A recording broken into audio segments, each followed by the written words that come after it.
Today I'm going to show you how to add a zoom effect in Camtasia 9.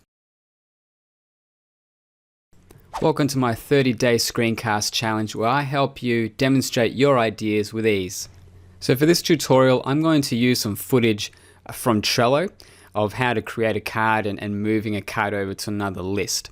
So what I want to do is to zoom in to see detail and then to zoom back out again. And there's 2 points I'm going to do that. To show you, I'm going to use this playhead and move the footage along.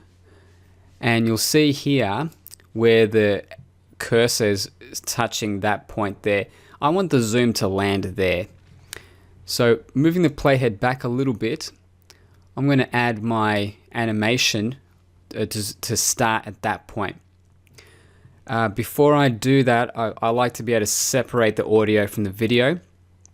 So right click on the footage and choose this option, and I'm going to lock the audio so I don't mess that up.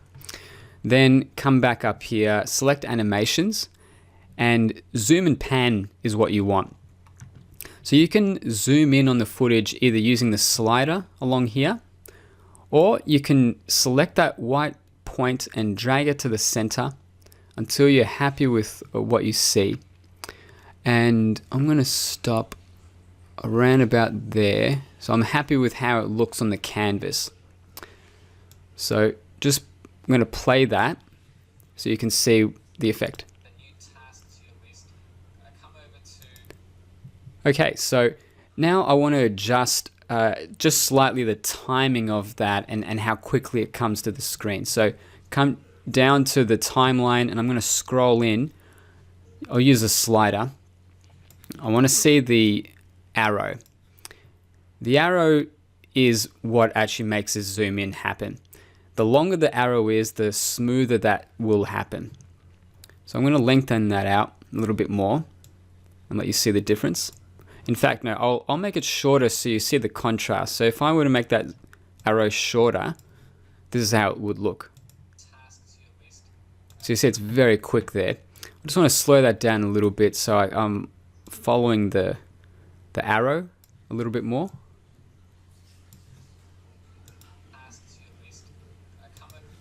So I'm happy with that transition there, but I'm going to move this arrow along. So I'm following that arrow on the canvas. Great. So I'm happy with the way that's zooming in and at the point that it's being used.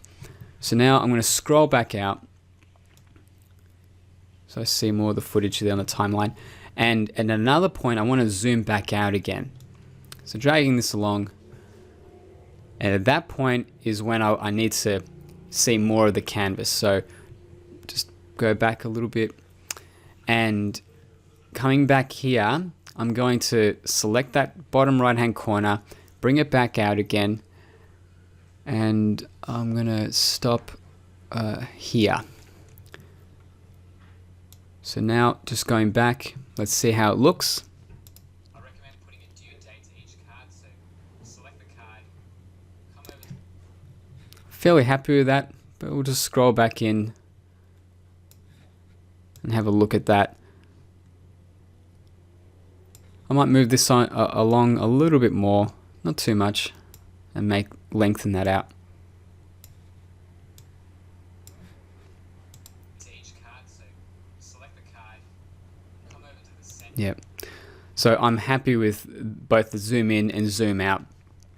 So just to recap, to add a zoom and pan effect, you go to animation, use the slider or adjust the box, and to also adjust the speed of that animation, select the arrow, lengthen it out or shorten it, and you can move it along the timeline. So there's a lot of flexibility there.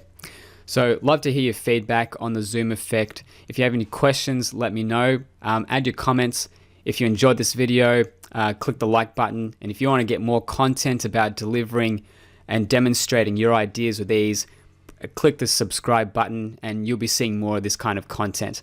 Thank you for watching, and see you in the next video.